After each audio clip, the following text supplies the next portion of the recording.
vamos a empezar con la siguiente parte de la asignatura, la última parte, que es el control propiamente dicho de los sistemas. Hasta ahora hemos visto en una primera parte cómo obtener modelos lineales a partir de los sistemas. En la segunda parte hemos visto cómo relacionar estos modelos con el comportamiento del sistema. Y en esta tercera parte vamos a ver cómo controlar los sistemas de los cuales ya hemos obtenido un modelo de su comportamiento. Vamos a empezar con este primer tema, que es el control regulatorio básico, que es un controlador PID, que es el controlador que está ampliamente extendido, el controlador básico que se utiliza siempre en la industria. A partir de ahí se pueden hacer añadidos, pero el control básico que vamos a utilizar es este control PID. PID que significa proporcional, integral y derivativo. Son las tres acciones básicas que hace este control y que vamos a ver su efecto sobre los sistemas y cómo actúa. Esto es una transparencia que hemos visto en el capítulo introductorio, que es el control regulatorio básico. Aquí tenemos el sistema que vamos a controlar, tenemos nuestro controlador que queremos calcular y tenemos dos interfaces de nuestro controlador que está en la sala de control con el sistema físico que queremos controlar. Y estas dos interfaces son el actuador, que es el que recoge las señales que da el controlador para calcular la entrada adecuada y convierte esas señales en señales del sistema, flujos, tensiones, aperturas de válvula, etc. Y luego, por otra parte, tenemos el sensor que convierte las variables del sistema, concretamente la variable que queremos controlar, la salida del sistema, la convierte en la medida que tenemos de esa variable. Tenemos que tener en cuenta que esta variable medida es la información que entra en el controlador. En el controlador no entra información sobre la salida del sistema, sino que entra información sobre la medida de la salida. Es decir, que a nosotros nos interesa que sea muy bueno el sensor, nos interesa que la salida medida sea lo más fiel posible a la salida, puesto que es la información con la que nosotros contamos en nuestro controlador para controlar el sistema. Por eso muchas veces se dice que los sistemas de control no controlan realmente la salida, sino que lo que están controlando es la medida de la salida. Lo que debemos es tener un buen sensor para que cuando controlemos la medida de la salida, en realidad estemos controlando la salida. Bien, en esta parte de la asignatura lo que vamos a hacer es calcular las leyes de control. ¿Qué hace un controlador? ¿Cómo interpreta la información de la salida medida, de la referencia de la salida y a partir de la diferencia entre la referencia de la salida y la salida medida, cómo calcula cuál debe ser la entrada del sistema? Esa ley de control va a depender evidentemente de cómo reacciona el sistema ante una determinada entrada. Es decir, si el sistema reacciona mucho con pequeña entrada, evidentemente el controlador debe tener valores pequeñitos, porque ya sabemos que con muy pequeñito que le pongamos el valor de la entrada, el sistema va a reaccionar bien. Al contrario, si el sistema reacciona poco con una determinada entrada, para una señal de error determinada, el controlador deberá producir mucha entrada al sistema para que reaccione y compense ese error. Luego, va a ser muy importante todo lo que hemos visto hasta ahora de saber cuál es el comportamiento del sistema para poder calcular el controlador a partir de ahora. Este es el índice de lo que vamos a ver. Primeramente veremos las acciones básicas del control, que son la acción proporcional, integral y derivativa. Vamos a ver qué hacen esas acciones sobre el sistema. Después veremos tres métodos de calcular estos valores. Calcular el valor de la acción proporcional, calcular cuánto debe ser la acción integral y cuánto debe ser la acción derivativa. Y eso lo haremos primeramente para sistemas muy sencillitos, sistemas de primer orden. Después lo haremos con unas tablas de referencia, que son las tablas de Siegel-Nichols, aplicable a la inmensa mayoría de los sistemas industriales. Son unas tablas muy antiguas, pero que son absoluta referencia cuando hablamos de calcular los valores de los controladores en un proceso industrial. Son los primeros valores con los cuales vamos a probar. Después vamos a ver unas tablas más modernas de principios del siglo XXI, que son las tablas Amigo, propuestas por el profesor Carl Armstrong y que hipotéticamente podrían sustituir a las tablas de Siegel-Nichols, pero quiero hacer énfasis en que las tablas de Siegel-Nichols siguen siendo la referencia del cálculo de los controladores PID en la industria. Y por último veremos comentarios sobre limitaciones tanto de la acción integral como de la acción derivativa en la industria y cómo podemos soslayar esas limitaciones. Vamos a comenzar viendo las acciones básicas de control, cómo afectan al comportamiento del sistema. En primer lugar, la acción proporcional. En este caso, el controlador proporciona a su salida un valor proporcional a la señal de error. Es decir, el sistema funciona como está aquí. Primero restamos la salida de referencia menos la salida.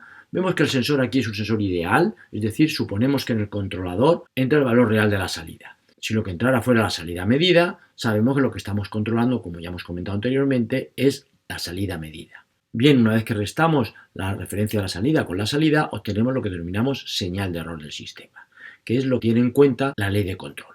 En este caso, la ley de control es tan sencilla como multiplicar la señal de error por una constante. Es decir, cuanto más error tenemos, más entrada le metemos al sistema. Parece una cosa lógica. Si estamos controlando, por ejemplo, la altura de un depósito, si nosotros tenemos un error grande, es decir, la altura está muy por debajo de la referencia de la altura, esta señal de error es elevada, y si tenemos una altura muy por debajo, lo lógico es meterle mucho flujo de entrada para ir rápidamente hacia la altura de referencia. Y al revés, si tenemos muy poquito error, le meteremos muy poquita entrada al sistema. Vamos a ver cómo se comportan estos sistemas con esta ley de control. Aquí vemos la salida típica de un sistema controlado mediante un controlador proporcional. Al de error, el controlador va generando una entrada al sistema. Vemos una cosa muy importante, de forma permanente la salida se estabiliza en 0,4. Es decir, de forma permanente el error es el valor de referencia 1 menos el valor que se alcanza en régimen permanente de la salida, que es 0,4, es decir, 0,6. La señal de error vale 0,6 en el régimen permanente. Y la entrada al sistema vale 0,6 multiplicado por K sub C. Esa es la entrada que se está dando al sistema. Y esa es una entrada que hace que el sistema en régimen permanente valga justo 0,4. Esto es importante. En régimen permanente la salida tiene un error. Vamos a calcular cuánto vale la salida en régimen permanente. Es fácil, será la ganancia del sistema en cadena cerrada. Es decir, el sistema en cadena cerrada tiene como función de transferencia la función de transferencia del controlador por la función de transferencia del proceso, partido por 1 más la g del controlador por la g del proceso. Si el sistema es estable, cosa que hay que comprobar, la ganancia del sistema en cadena cerrada será el límite cuando se tienda a cero de esta expresión de aquí. Es decir, si el sistema es estable, la ganancia del sistema en cadena cerrada será la k del controlador por la ganancia del proceso partido por 1 más la k del controlador por la ganancia del proceso. Es decir, si la entrada, la i de referencia es un escalón unitario, la salida valdrá esto en régimen permanente. Esto de aquí que a nosotros nos gustaría que fuera 1, es decir, a nosotros nos gustaría que la i de salida fuera en régimen permanente lo mismo que la i de referencia, pero esto vemos que no es 1, que es un valor inferior a 1. Es decir, estamos viendo por qué el sistema se queda estabilizado en un valor inferior a 1. ¿Cómo podemos conseguir que la salida en régimen permanente se parezca mucho al valor de la referencia? Pues simplemente lo que tenemos que hacer es aumentar el valor de K sub C. Cuanto mayor sea el valor de K sub C, más se parecerá este denominador a este numerador y más se acercará la i de salida en régimen permanente a valer la i de referencia. Es decir, para que la ganancia del sistema en cadena cerrada tenga un valor cercano a 1, lo que tenemos que hacer es tener más ganancia en el controlador. Y eso es lo que vamos a hacer en nuestro sistema. Vemos aquí como si aumentamos la ganancia del controlador de 4 a 8, lo que obtenemos es un sistema que va a tener un error en régimen permanente menor. Pero al mismo tiempo también estamos introduciendo más entrada al sistema para la misma señal de error. Luego el sistema reaccionará más rápido y más enérgicamente. Esto dará lugar a esta sobreoscilación del sistema. Si seguimos aumentando la ganancia del controlador, seguiremos teniendo un error menor en régimen permanente, pero seguiremos teniendo un sistema muchísimo más enérgico que reaccionará más rápido y con más oscilaciones para atender a ese valor en régimen permanente. Si seguimos aumentando, del caso c igual a 16, aumentamos más y ponemos una K del controlador de 32, vemos que las oscilaciones son bastante pronunciadas, el sistema va muy rápido, la inercia del sistema hace que sobrepase el valor deseado de 1 y cuando el controlador se da cuenta que lo ha sobrepasado reacciona en sentido contrario y la misma inercia hace que vuelva a tener una sobreoscilación hacia abajo y va teniendo sobreoscilaciones hacia arriba y hacia abajo que a lo mejor tardan bastante tiempo en anularse. Es decir, si el sistema es estable, cuando se anulen estas sobreoscilaciones, el error en régimen permanente será menor, pero lo habremos pagado con unas sobreoscilaciones muy bruscas del sistema. Si seguimos aumentando K sub C, puede dar lugar a que estas sobreoscilaciones sean irrecuperables y que el sistema se convierta en inestable. Esto es muy importante. K sub C no puede crecer en principio para un sistema cualquiera genérico de forma indefinida, puesto que hace que el sistema sea muy brusco, sea muy oscilatorio, tarde mucho incluso a llegar a su valor de régimen permanente y puede ser que haga que el sistema sea inestable. Aquí no lo hemos pintado para K sub C igual a 64 porque el sistema ya es inestable. Hay un K sub C en el cual estas oscilaciones son tan bruscas que son irrecuperables y el sistema llega a la inestabilidad. Luego ya hemos visto el efecto que tiene la K del controlador tanto sobre el régimen permanente como sobre la dinámica del sistema. Sobre el régimen permanente, en principio lo que hace es disminuir el error en régimen permanente, pero mucho cuidado, eso solamente si hemos mantenido la estabilidad del sistema, porque si la K sub C es suficientemente elevada, el sistema podría llegar a ser inestable y por lo tanto no estamos garantizando que el error en régimen permanente sea nulo. Eso solamente se garantiza si el sistema es estable. Por otro lado, una K sub C elevada hace que el sistema tenga grandes oscilaciones. Luego aquí vemos un compromiso que tenemos en el valor de K sub C cuando usamos un controlador proporcional. K sub C pequeñas hacen que el error en régimen permanente sea muy grande y K sub C elevadas hacen que haya muchas sobreoscilaciones, pudiendo llegar al sistema de inestabilidad. Luego siempre valores de K sub C de compromiso en los cuales mantenemos un equilibrio entre el régimen permanente y la dinámica del sistema. En este caso podríamos decir que un buen K sub C podría ser K sub C igual a 16, en el cual la dinámica no es demasiado mala y la estática es razonablemente buena, puesto que nos acercamos al valor deseado de 1. Pero vemos que no arreglamos el problema ni del error en régimen permanente, que sigue existiendo, ni de la dinámica del sistema, puesto que presenta sobreoscilaciones. Vamos a continuación a usar un controlador un poquito más inteligente, que es el denominado controlador proporcional y derivativo. Es un controlador en el cual la entrada al sistema, que se calcula en función de la señal de error, no solamente es proporcional a esa señal de error, sino que además tenemos en cuenta cómo evoluciona en el tiempo la señal de error. Es decir, tenemos en cuenta la derivada de la señal de error.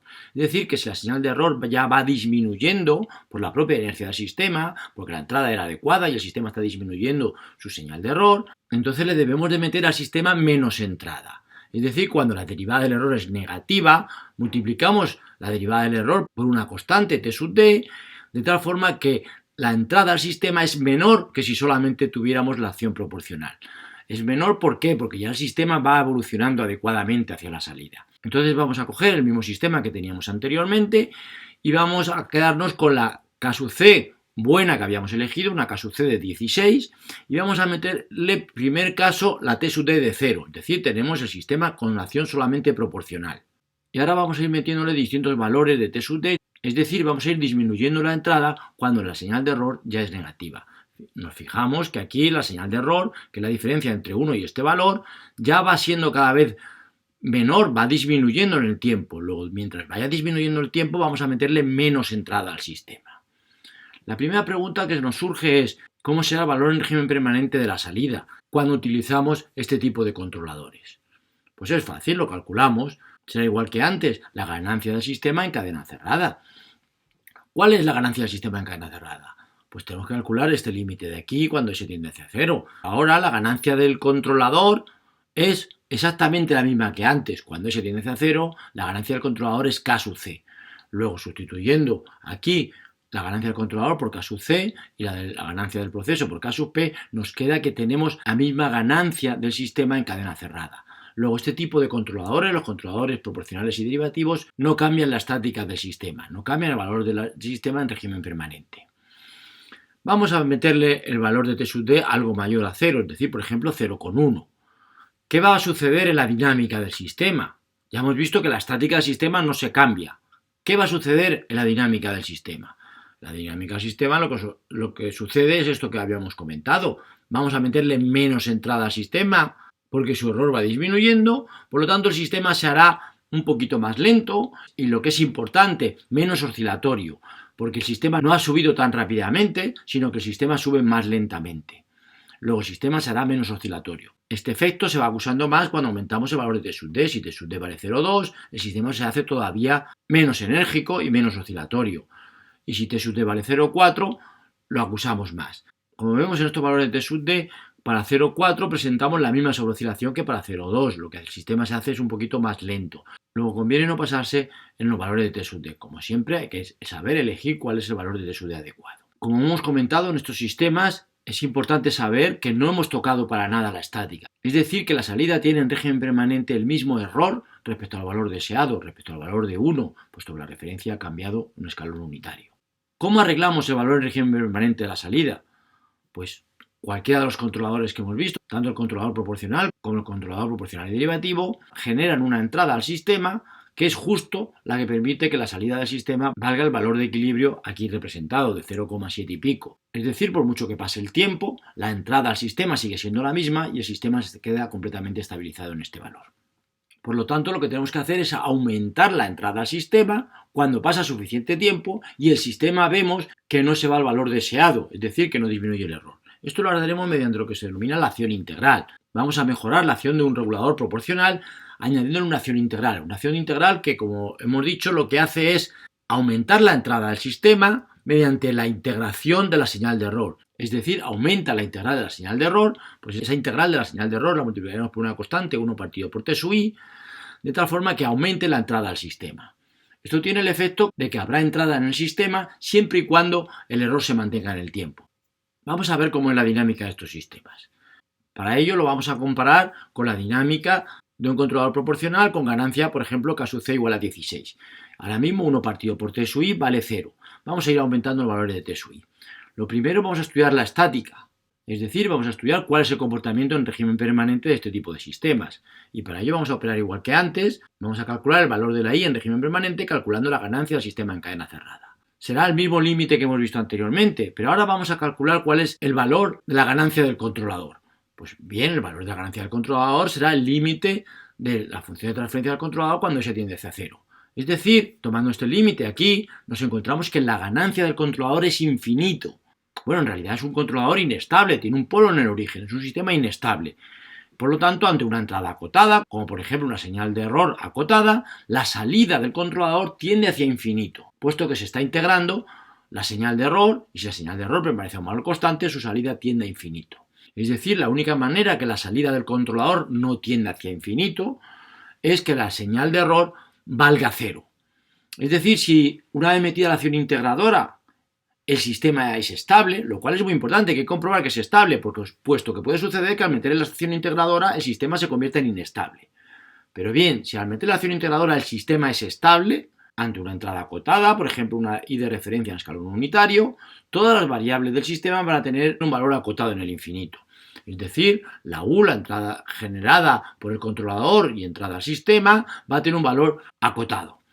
Si esta señal tiene que tener un valor acotado, como esta señal es la salida de una integración, la entrada al integrador tendrá que ser 0, puesto que si no fuera 0, cualquier valor integrado daría lugar a una salida que crecería indefinidamente. Como el sistema es estable, no va a crecer indefinidamente, luego la señal de error es 0. Es decir, luego la salida del sistema va a seguir exactamente a la referencia. Esto lo hemos deducido de una manera un poquito física, viendo que el sistema es estable, las señales tienen que estar acotadas, por ejemplo, la U debe estar acotada y por lo tanto la señal de error vale 0. Pero también se puede razonar de forma matemática como estábamos haciendo. Es decir, tomando los límites de la función de transferencia en cadena cerrada, cuando se tiende a 0, nos encontramos que el límite de arriba es infinito y el límite de abajo es infinito. Pero hay que calcular este límite. Y este límite, el 1 es despreciable respecto a este infinito, luego nos quedará arriba G sub C por G sub PDS y abajo G sub C por G sub PDS también. Luego es el límite cuando se tiende a infinito de 1 partido por 1, es decir, vale 1. Es decir, la ganancia del sistema en cadena cerrada, cuando tenemos un controlador PI, es decir, una acción integradora en el controlador, vale 1. Es decir, si la ganancia del sistema en cadena cerrada vale 1, quiere decir que la I del sistema en el infinito vale lo mismo que la I de referencia en el infinito, es decir, tenemos un error nulo. Bien, acabamos de ver la gran ventaja que tienen estos controladores que tienen una acción integradora. Es que si el sistema sigue siendo estable una vez metida la acción integradora, la salida del sistema en régimen permanente sigue exactamente la referencia. Vamos a ver cómo afecta la dinámica del sistema. Pues para la misma señal de error, lo que tendremos es que al sistema le estamos metiendo más entrada, puesto que no le metemos solamente la K sub C que le metíamos antes cuando teníamos un control proporcional, le metemos también un sumando adicional que es proporcional a la integral del error. Es decir, al sistema le estamos metiendo más entrada, será más enérgico y dará lugar a más sobreoscilación. Esto lo vamos a ver ahora. Si 1 partido por t sub i pasa de valer 0 a valer 0,1, es decir, le metemos acción integradora, pues vemos que la salida del sistema es más enérgica, puesto que le hemos metido más entrada y presenta más oscilación. También es verdad que vemos que en régimen permanente esto tiende a tener un error nulo, tiende a que la salida valga la salida de referencia. Vamos a ver qué pasa si seguimos aumentando el valor de 1 partido por t sub i, de la constante por la cual multiplicamos la integral del error. Si lo seguimos aumentando, tendremos que será el sistema mucho más enérgico con más oscilación. Y si seguimos aumentando el valor de 0,4, pues todavía más enérgico y con más oscilación. Pero vemos también al mismo tiempo que el tiempo en el cual anulamos el error es cada vez más pequeño, puesto que le metemos más entrada al sistema. Vamos a seguir aumentando el valor de 1 partido por t sub i, ahora a 0,8.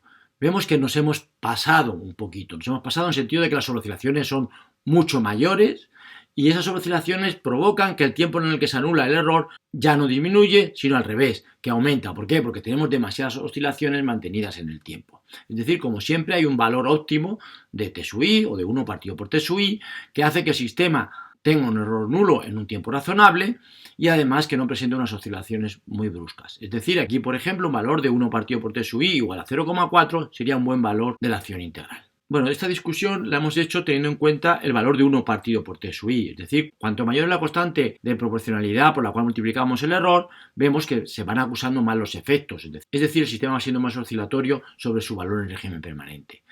Igual que con la constante de proporcionalidad, cuanto más aumenta el valor de 1 partido por T sub i, podemos provocar que el sistema tenga unas sobreoscilaciones que luego no se pueden amortiguar en el tiempo y que el sistema puede llegar a ser inestable. Luego hay que tener mucho cuidado, no aumentar mucho la constante de proporcionalidad de la acción integradora. Todo esto lo hemos discutido viendo el efecto de la constante proporcionalidad de la acción integradora, de 1 partido por T sub i. Ahora vamos a ver el significado de T sub i. T sub i es la inversa de la constante de proporcionalidad de la acción integradora. T sub i evidentemente tiene dimensiones de tiempo, puesto que está multiplicado por la S, y la S, como sabemos, tiene constante de frecuencia, es decir, de 1 partido por el tiempo, luego se multiplicará por algo que tenga constante de tiempo para que esto de cociente sea dimensional y se pueda sumar con 1, que al multiplicarlo por K sub C, cambie de unidades de salida a unidades de entrada. Pues bien, este T sub i que tiene unidades de tiempo, en el fondo nos está dando una información del tiempo en el cual se anula el error. Es decir, si T sub i tiene un valor muy alto, es decir, 1 partido por T sub i tiene un valor muy pequeñito, por lo tanto T sub i tiene un valor muy alto, significa que tarda mucho tiempo en anularse el error, que es esta primera gráfica de aquí. A medida que T sub i va disminuyendo, es decir, 1 partido por T sub i va aumentando, como T sub i disminuye, el tiempo en el cual tiene lugar la acción integradora es cada vez más pequeño y por lo tanto estamos disminuyendo el tiempo en el cual se anula el error. Pero evidentemente, como hemos comentado antes, sin pasarnos, si T sub i es demasiado pequeño, el 1 partido por T sub i es demasiado grande, la acción integradora se produce demasiado pronto, T sub i muy pequeño, de tal forma que se provocan oscilaciones muy elevadas. Es decir, T sub i tiene un valor, como siempre, intermedio adecuado entre un valor muy pequeñito que hace que el error tarde mucho en anularse y un valor muy elevado que hace que las sobreoscilaciones sean muy elevadas y el sistema pudiera llegar a ser inestable. Voy a resumir lo que hemos visto de la acción proporcional derivativa integral. La acción proporcional da lugar a un error en régimen permanente y para disminuir este error lo que tenemos que hacer es aumentar la acción proporcional, pero eso a su vez lo que hace es estropear la dinámica del sistema. Para que la dinámica del sistema, manteniendo el mismo error, no se estropee, lo que hacemos es incluir una acción derivativa que mire el futuro. Pero para arreglar el error no nos queda más remedio que usar una acción integradora cuyos efectos también pueden ser perniciosos sobre la dinámica del sistema. Evidentemente siempre hay unos valores deseados, tanto de la acción proporcional, de la derivativa y de la integradora, en la cual el tiempo que tarda en anularse el error no es elevado y en el cual la dinámica no es demasiado mala y no se oscila mucho. Vamos a ver entonces el regulador completo, regulador PID, el regulador con acción proporcional, integral y derivativa que aúna todas las características que hemos visto de estas acciones. Aquí vamos a poner un controlador que genera una entrada al sistema que es por una parte proporcional a la señal de error, por otra parte proporcional a la integral de la señal de error y por otra parte proporcional a la derivada de la señal de error.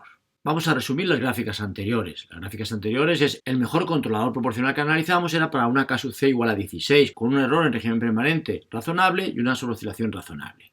Mejoramos la dinámica incluyendo a este K sub C igual a 16 una T sub D derivativa de 0,4 que mejoraba la dinámica con el mismo error en régimen permanente y luego para arreglar este error metimos una acción integradora que provocó que el error en régimen permanente fuera nulo sin tener demasiada sobreoscilación.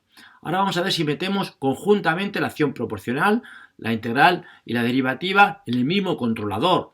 Pues lo que tendremos será un controlador que gracias a la acción integral va a dar un error en régimen permanente nulo, pero gracias a la acción derivativa va a dar lugar a que sea inteligente y que su dinámica no sea tan oscilatoria.